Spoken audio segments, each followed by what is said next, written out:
Boa tarde, dessa vez é boa tarde, não é boa noite. Estamos de volta com uma live com o Erlander, na temporada eleitoral. E hoje o nosso convidado é o pastor Henrique Vieira, candidato a deputado federal, que já entrou com uma rapidez enorme. Vou aqui pescá-lo.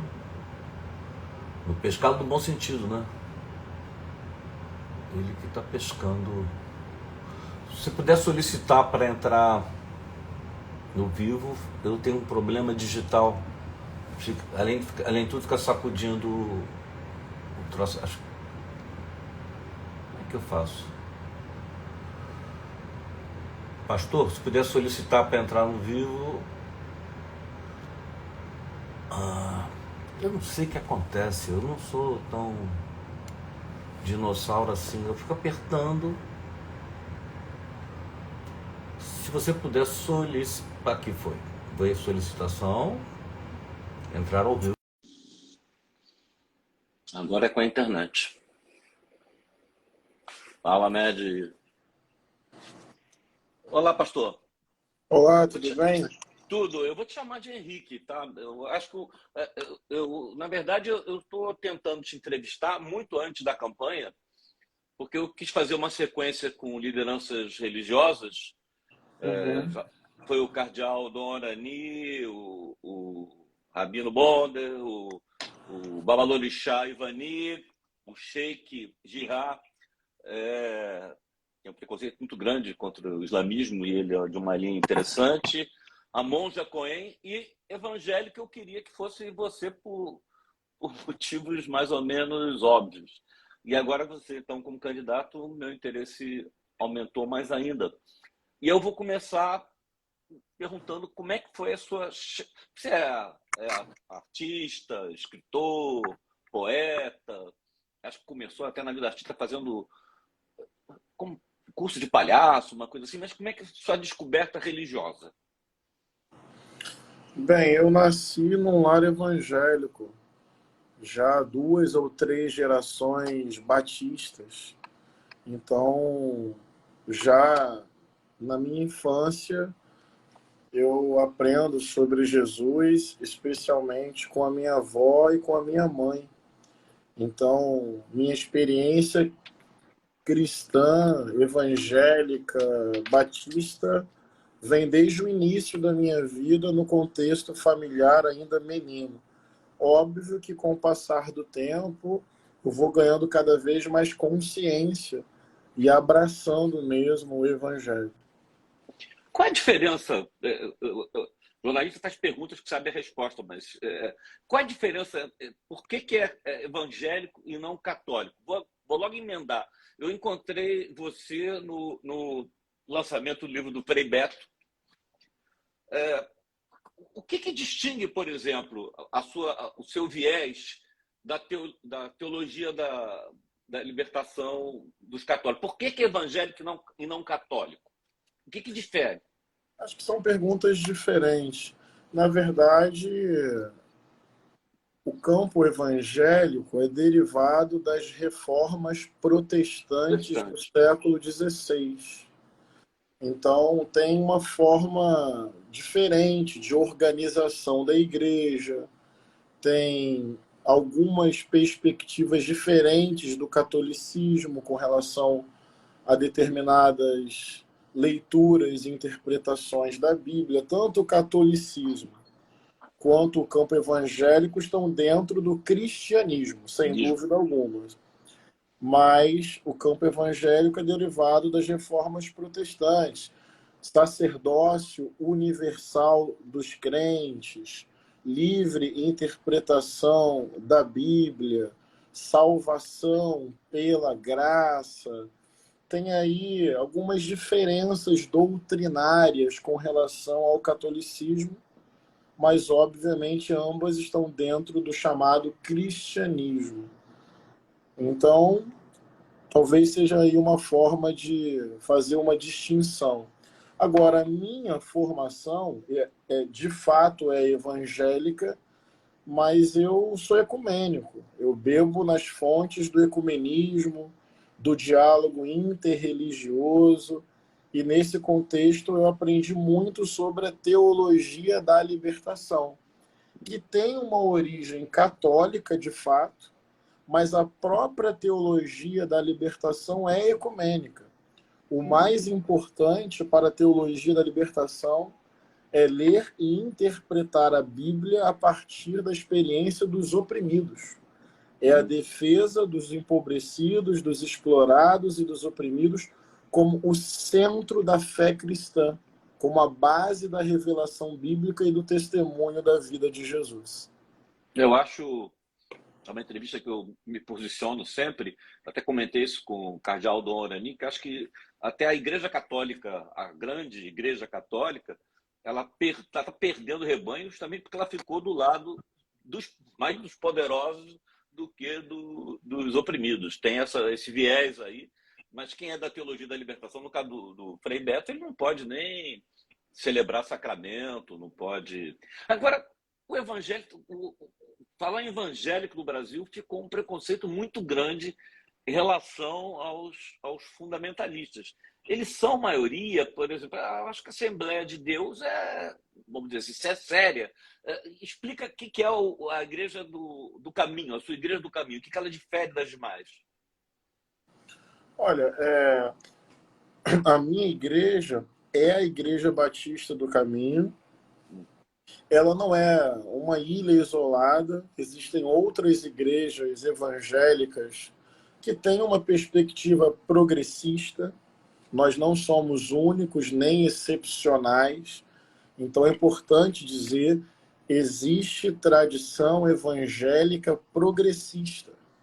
E a Igreja Batista do Caminho é apenas uma expressão desse campo evangélico progressista. Tem outras igrejas evangélicas nessa perspectiva, dentro do campo evangélico protestante, tem teologia negra, tem teologia feminista, tem ecoteologia, uma discussão bíblica e teológica sobre meio ambiente, natureza, respeito à criação, à mãe terra. Tem teologia queer e inclusiva, debatendo biblicamente diversidade sexual e de gênero. Portanto, a Igreja Batista do Caminho não é uma excepcionalidade. Ela é parte de um campo evangélico progressista que pensa a Bíblia, que lê a Bíblia e crê em Jesus a partir da experiência dos pobres e celebrando o bem comum, a diversidade, o diálogo interreligioso. Agora, é verdade, dentro do campo evangélico existe sim um conservadorismo prevalente, predominante, mas também é preciso perceber que existe pluralidade no campo evangélico, que a maior parte do povo evangélico é de gente simples, trabalhadora, pobre, moradora das favelas e das periferias do Brasil. É importante perceber que o campo evangélico não é um bloco coeso, ultraconservador e bolsonarista. Isso não dá conta da verdade. Existe conservadorismo no meio evangélico? Sim. Ele é majoritário? É verdade. Mas ele explica tudo e toda a realidade do que é ser evangélico no Brasil? Em hipótese alguma. Existe variedade de experiências e existe esse recorte popular da experiência evangélica no Brasil. Isso precisa ser muito bem compreendido e considerado também. É uma pergunta, agora é de leigo mesmo, né? Eu não sei a resposta. Todo evangélico não reconhece a figura dos santos? Olha, depende, assim, não faz parte da tradição evangélica uma espécie de veneração ou devoção aos santos. De fato, não faz. Existe uma centralidade da pessoa de Jesus. Agora, o reconhecimento e a valorização de figuras ao longo da história do cristianismo que dedicaram sua vida ao bem comum, à justiça, à paz, essa ideia de santos como referências, pessoas que inspiram, isso está presente, sim, dentro da tradição evangélica. Pastor, não adianta, eu acabo te chamando de pastor. Ficou muito marcado porque foi um improviso, pelo que eu sei, durante a gravação do filme. Improviso, não estava no roteiro, você falando sobre o seu personagem, mas era você falando sobre a questão do Jesus negro. E ficou uma coisa tão forte que o diretor Wagner Moura manteve na versão. Fala um pouco na edição final do filme. Por que essa teoria? Eu até concordo, mas como é que chega nesse Jesus negro? Na verdade, a perspectiva do Jesus negro é para enfrentar o racismo que existe no Brasil e dentro do próprio cristianismo. Porque a imagem de um Jesus branco não incomoda? Porque a imagem de um Jesus branco não requer explicações? Porque a imagem de um Jesus branco parece natural e universal? E por que a imagem de um Jesus negro incomoda? E por que a imagem de um Jesus negro precisa ser o tempo inteiro defendida, explicada, como se fosse uma forçação de barra? Esse é o primeiro ponto. Como o racismo naturaliza a imagem de um Jesus branco e torna um Jesus negro alguma coisa estranha, exótica, errada e que precisa de muita explicação. Esse é um primeiro ponto. Então, a perspectiva do Jesus negro é para incomodar essa perspectiva racista. É para desnaturalizar essa prevalência daquilo que é branco sobre a Bíblia. Além de provocar e desnaturalizar, do ponto de vista histórico, geográfico, Jesus de Nazaré, um judeu da Palestina do primeiro século, não era branco. Com Ele certeza. podia não ser negro. Mas isso é importante entender, porque a ideia de um Jesus branco, de cabelos lisos e olhos azuis, é uma ideia europeia, é uma ideia eurocêntrica e é uma ideia conveniente para justificar uma colonização É o do violenta. colonizador, isso quer dizer, a visão do Exatamente. colonizador. É uma ideia colonizadora. Então, mas além da dimensão da epiderme de um judeu camponês do primeiro século na Palestina, o que eu falo no filme e que eu aprendi com Ronilson Pacheco, com Raiz André Guimarães, com James Cone, com homens pretos cristãos, é que a vivência de Jesus, para além da sua pele, a vivência de Jesus é uma vivência negra. Jesus sobreviveu a um genocídio operado pelo governador Herodes assim que nasceu. Jesus sofreu preconceito por sua origem étnico-racial, territorial, por ser um homem de Nazaré. Jesus foi perseguido socialmente e pelo próprio Estado. Então, a ideia do Jesus negro é para mostrar o seguinte, que Jesus Cristo sempre se compromete primeiro com os oprimidos na história. E sendo o povo negro oprimido, explorado, violentado no Brasil, significa que a face de Jesus no Brasil de hoje é uma face negra, é uma face indígena, é uma face pobre. Porque esse é o Evangelho, porque essa é a origem do Evangelho. Jesus é a partir de quem Jesus foi. Foi.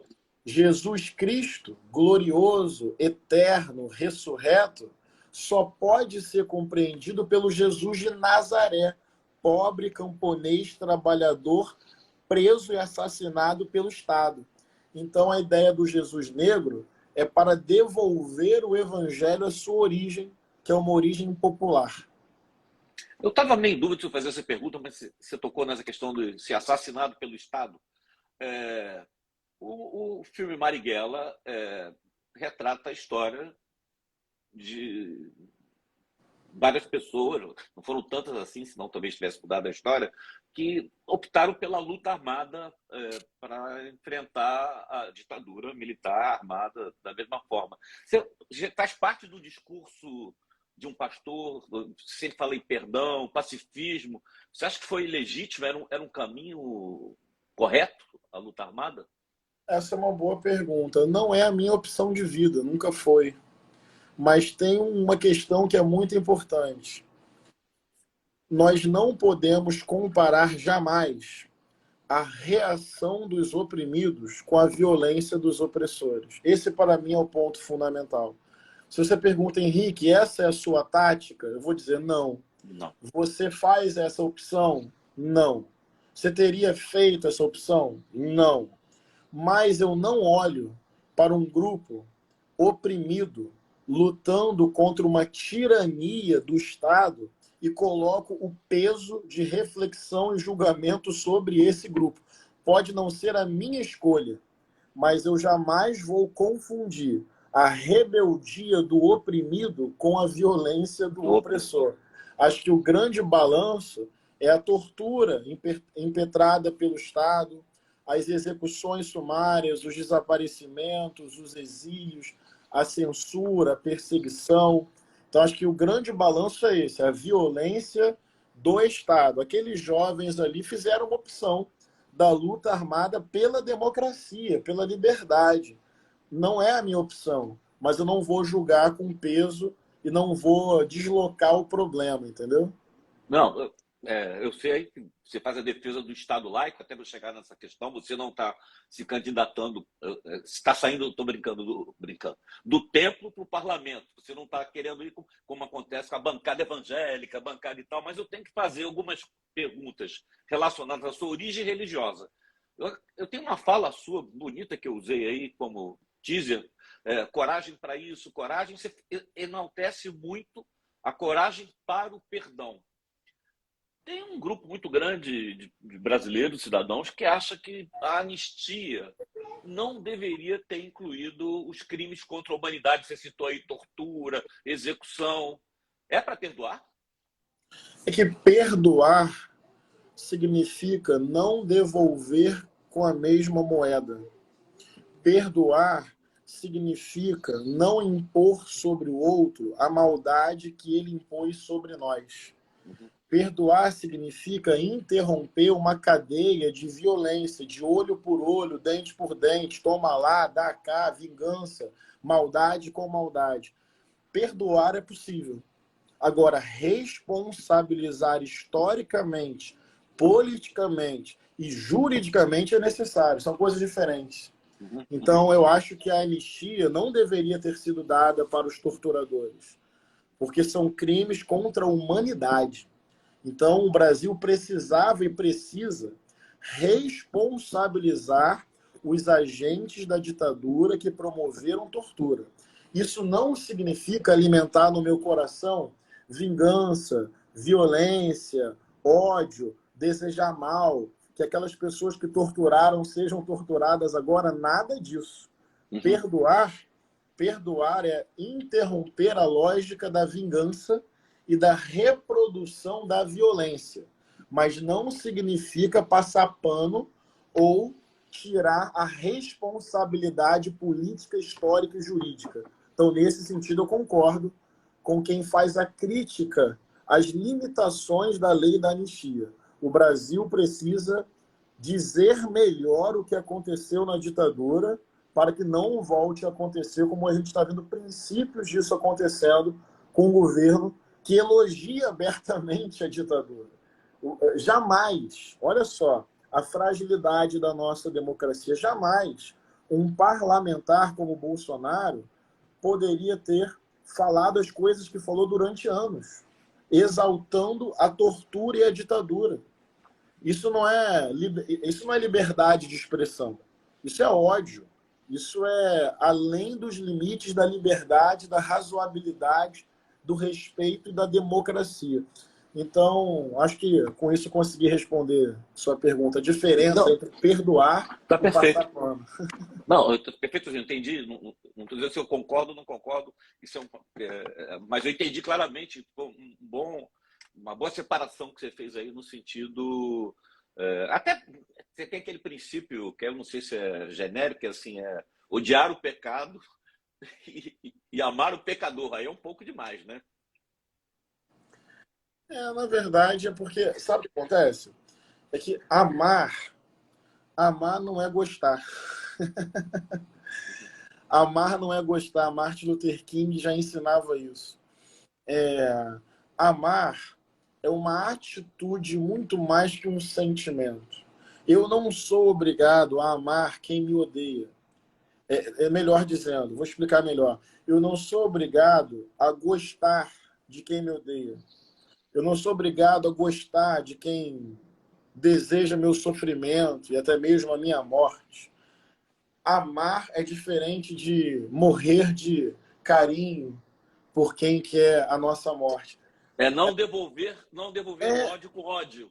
pronto, amar é um princípio ético, é uma atitude. Eu posso sentir raiva e até mesmo ódio no meu coração e decidir conscientemente ter uma atitude de amor, que é não ficar devolvendo a maldade com a própria maldade. E como ensina o padre Júlio Lancelotti, e eu aprendo com ele, amar o opressor é tirar dele os instrumentos que lhe tornam opressor. É tirar dele o poder, é tirar dele o privilégio, é tirar dele o instrumento que lhe torna opressor para fazê-lo nosso irmão. Então, o amor ético profundo não passa pano diante da opressão, nem aplaude os opressores. Muito pelo contrário, levanta a cabeça, ergue a voz, bate de frente e chama o opressor a sair do seu lugar de privilégio e de poder. Eu, de novo me posicionando, eu costumo dizer que o meu maior ódio é em quem me desperta o ódio. Sim. Eu fico, não é um sentimento que a gente deva ter. A sua candidatura não é de um religioso, né? Você defende um Estado laico. Você vai continuar como pastor? Vai deixar a igreja nesse período? Se foi eleito? Explica se é uma transição. Não é que nem a bancada evangélica que... Aliás, é uma coisa... Vou ter que falar que é meio absurdo. Você tem fenômenos religiosos que operam na área de comunicação, fenômenos religiosos que operam na área política, fenômenos religiosos, que são lideranças religiosas. Aqui, né, o que a gente chama dessa bancada evangélica, eles controlam comunicação, televisão, jornal, rádio, política. É uma tomada do Estado. Né? Você está se posicionando como para ir para o parlamento? Pois é.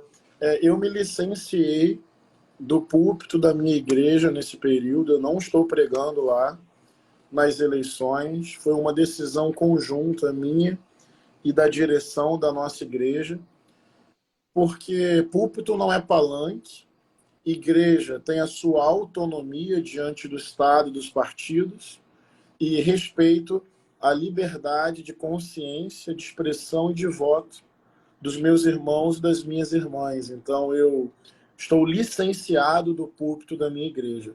Ser pastor é mais do que uma atividade na igreja, é uma vocação, é uma forma de ser.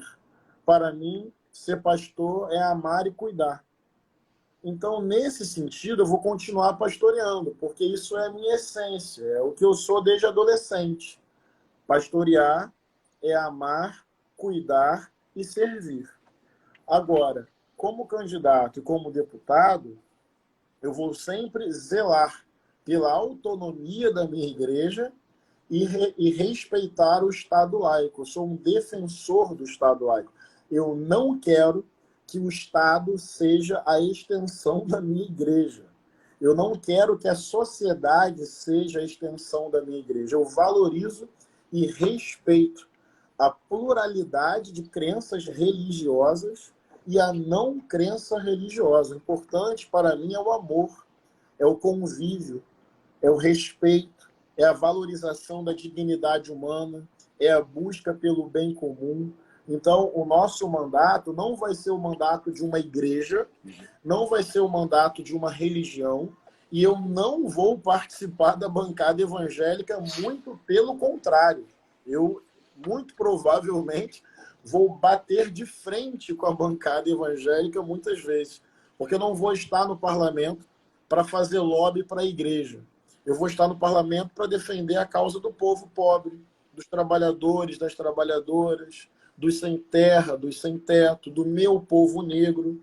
É uma candidatura da Coalizão Negra por Direitos, é uma candidatura que vai virar um mandato no parlamento, lutando contra o racismo estrutural.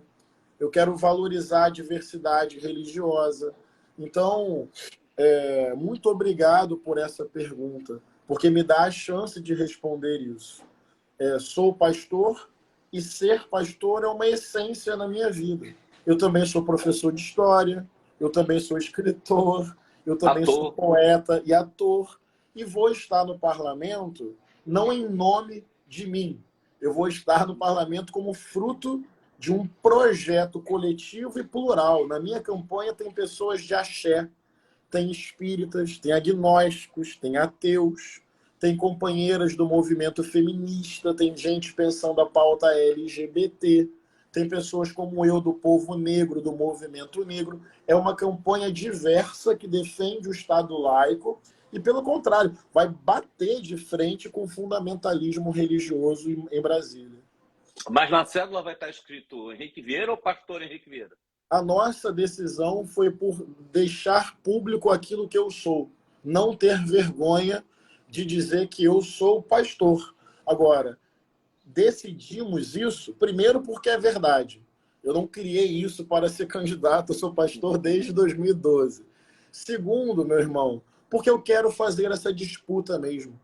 Eu quero poder dizer publicamente que é possível ser pastor defendendo o Estado laico, a democracia, ao lado dos irmãos de axé, sendo aliado da luta feminista e LGBT, indígena, quilombola e negra. Então a gente quer disputar no imaginário da sociedade o significado de ser pastor e mostrar que é possível ter um coração de pastor e ter uma prática de amor, de respeito, de valorização da diversidade. Então, quem votar em mim vai votar num pastor negro de esquerda que celebra a diversidade e defende o Estado laico. A gente vai fazer essa disputa.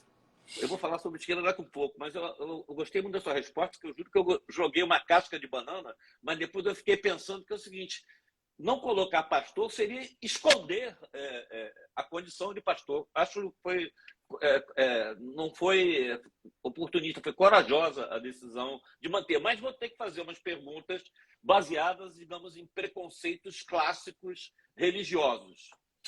Homoafetividade. O que importa é o amor. Onde existe amor, desculpe. Onde existe amor a Deus. Então, a homossexualidade, a bissexualidade, a transexualidade são condições legítimas, são experiências profundas. Estamos falando de orientação sexual e identidade de gênero. E nós precisamos, num Estado laico e na democracia, defender o pleno exercício dos direitos e da cidadania dos LGBTs. É bom dizer que no Brasil existe violência contra LGBTs. É o país que mais mata travesti no mundo. Exatamente. Eu sempre cito isso, que eu tenho um documentário que eu fiz, que o Carlos Tubos é um dos personagens, dos transgressores. A gente não... Quer dizer, sai de vez em quando no jornal, mas é um massacre, que é uma coisa horrorosa. Para mim, a diversidade não é um problema a ser resolvido, é uma riqueza a ser celebrada.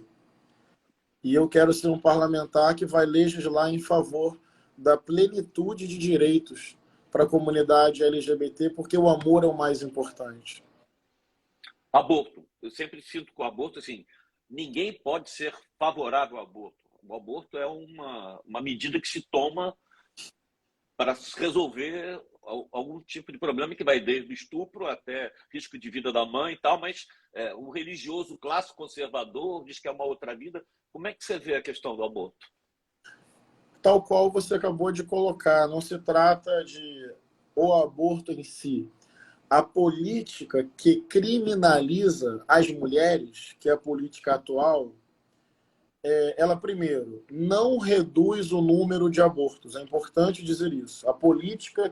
A atual legislação tem alguns casos que são já assegurados por lei. Fruto de violência sexual, quando impõe risco à mulher. E mesmo nos casos previstos em lei, muitas vezes não querem que as mulheres façam com a devida proteção e debaixo do cuidado, né, do próprio Como Estado. sempre, população pobre, né? Que a população rica vai lá na clínica e resolve. Pronto, esse é o debate.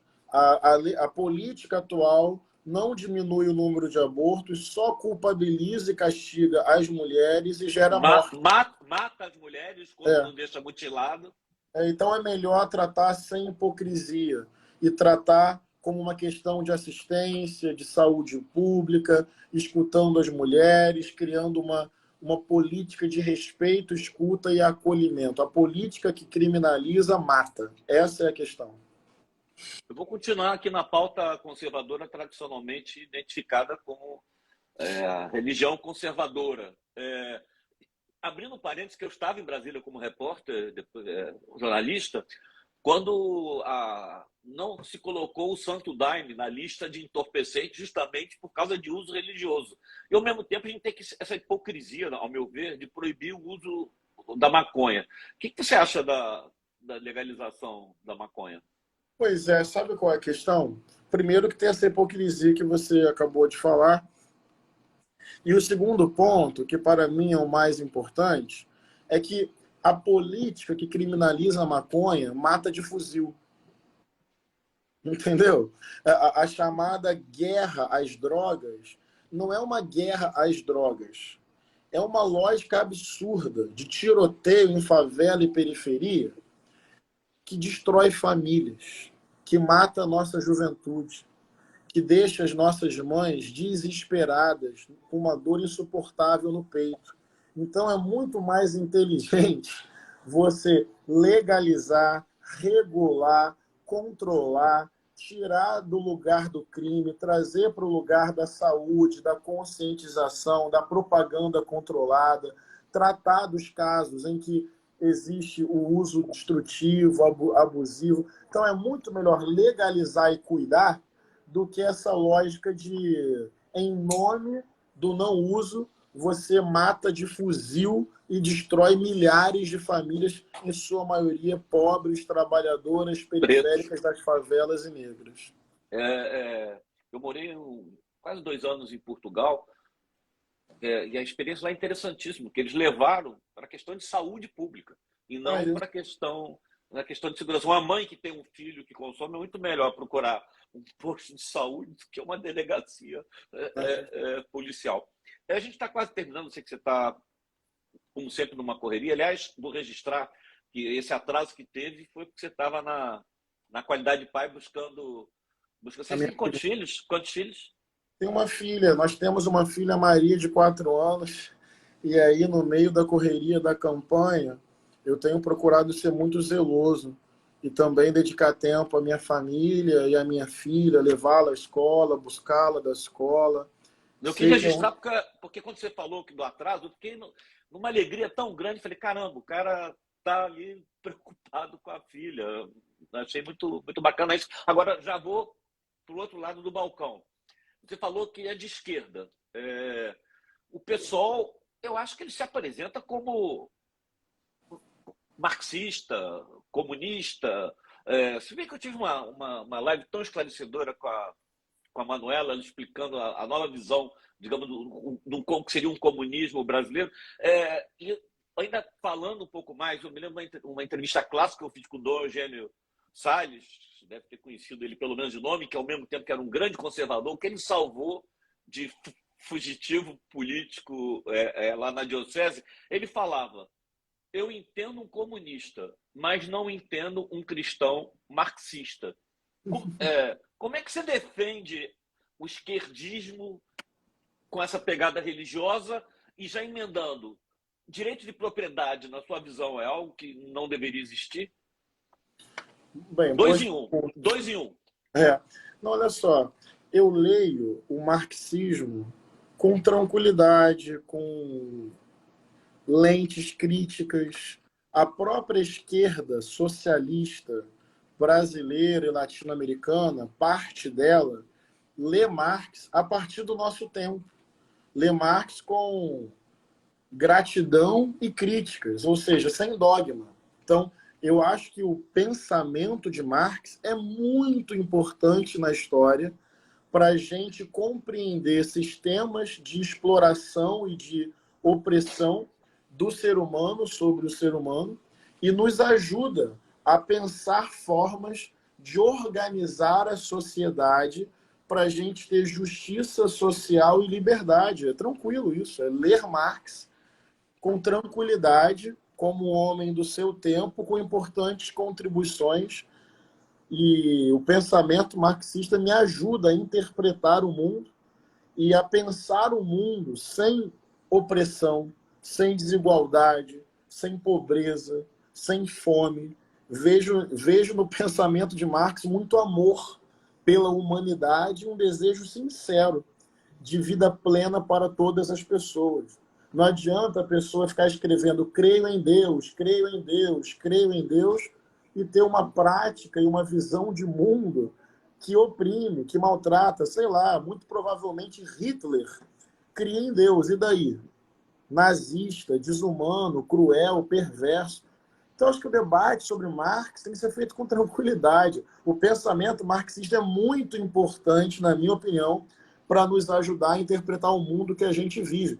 Eu acho que Marx faz algumas avaliações sobre a religião e a experiência religiosa que eu discordo, filosoficamente discordo, e tudo bem. Agora, também é verdade que a religião, quando é utilizada para amansar o povo, quando é utilizada para impedir o povo de refletir, de se rebelar, de fato, a religião se torna um instrumento de alienação. Isso acontece muitas vezes. Na minha, Mao na Tse minha, Tung que dizia, né, que era o ópio do povo, né? então, na minha opinião, não é a experiência religiosa em si Religiosa. que é alienante, senão seria uma contradição. Eu sou religioso. Mas existem formas religiosas que são alienantes mesmo, que naturalizam a desigualdade, colocam a culpa da pobreza no pobre, que fazem o oprimido querer se tornar o próximo opressor, e a religião, ao invés de ajudar a construir um mundo mais justo, naturaliza e sacraliza um mundo injusto que beneficia uma minoria rica. Então, eu me considero um marxista latino-americano brasileiro, tranquilamente. E ser cristão, para mim, é amar Jesus, crer em Jesus e sinalizar Jesus com as nossas vidas. E isso tem tudo a ver com defender a causa do pobre, tem tudo a ver com respeitar as diferenças e cuidar da natureza, tem tudo a ver com promover a paz e denunciar o acúmulo de riqueza. Direito de propriedade sobre os meios de produção, que tem que completar a frase, entendeu? Não é sou dono do meu boné, sou dono do meu livro, sou dono Do da meu minha apartamento. casa. Não, mas assim, a tese é a fábrica de automóvel tem que pertencer aos operários. É isso. Eu defendo que os meios de produção de Isso. riqueza sejam coletivizados para que o fruto do trabalho fique na mão dos trabalhadores. Isso eu defendo. Não estou falando de casa, botequim, padaria, Não, boné, claro. roupa, televisão. Não, não. Você me entende, mas é importante que as pessoas nos entendam.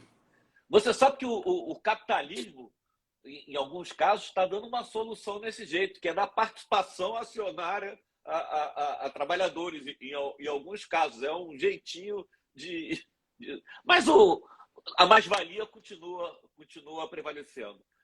Pastor, duas para terminar. A primeira é que eu não estou terminando com todo mundo, mas com você vai ter uma diferente depois. É o horário eleitoral. Por que votar em você? Porque é preciso combater o fundamentalismo no Brasil e em Brasília. porque é importante dialogar com a mística e a experiência de fé do nosso povo empobrecido e trabalhador, porque o fundamentalismo é a base do Bolsonaro e do bolsonarismo. Por E favor, deixa eu te ter interromper, que eu sei que não pode. O que a gente chama toda hora? O que é o fundamentalismo? o fundamentalismo, a grosso modo, é uma forma de viver a fé que não reconhece a beleza e a riqueza da diversidade, que tem a sua própria fé como verdade absoluta e que, portanto, precisa prevalecer sobre o Estado, a política, as instituições, as leis e o conjunto da sociedade. Alguns teóricos vão dizer que a melhor palavra não é fundamentalismo, é extremismo religioso. É uma forma de vivenciar a religião que necessariamente desrespeita a diversidade e, portanto, se apresenta como um projeto de imposição e de poder sobre o conjunto da sociedade. Votar em mim é votar num pastor preto do movimento negro que vai combater o fundamentalismo em Brasília, que é a base, que é o cérebro e o coração da extrema-direita no Brasil.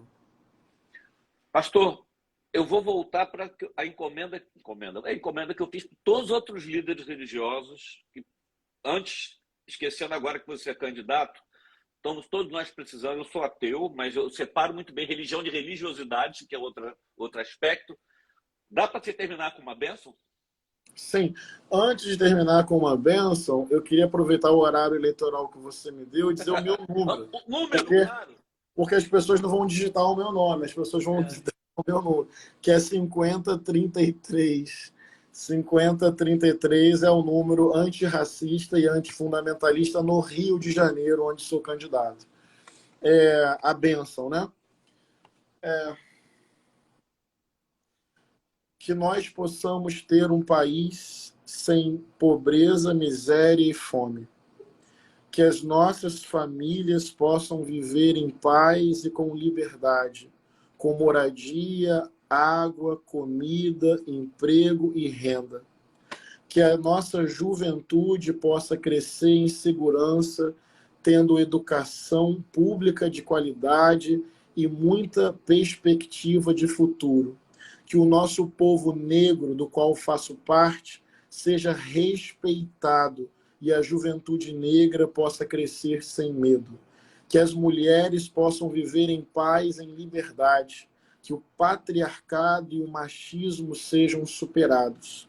Que toda forma de amor e de amar seja celebrada e que bissexuais, lésbicas, gays, travestis, transexuais, queers, intergêneros possam viver e amar com liberdade e segurança. Que os povos indígenas tenham as suas terras e as suas crenças respeitadas.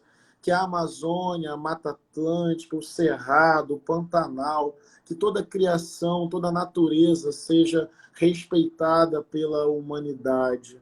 Que as nossas crianças possam brincar em segurança, que os nossos idosos possam prosear na praça em paz, que possamos vencer a maré do ódio, da glorificação da violência, que possamos ter um país de amém, de axé e de amor. Que assim Deus, que é amor, e que não está acima de tudo, mas está no meio de tudo, possa nos abençoar. E o mais importante não é nem a crença religiosa, mas é um país irmanado no amor.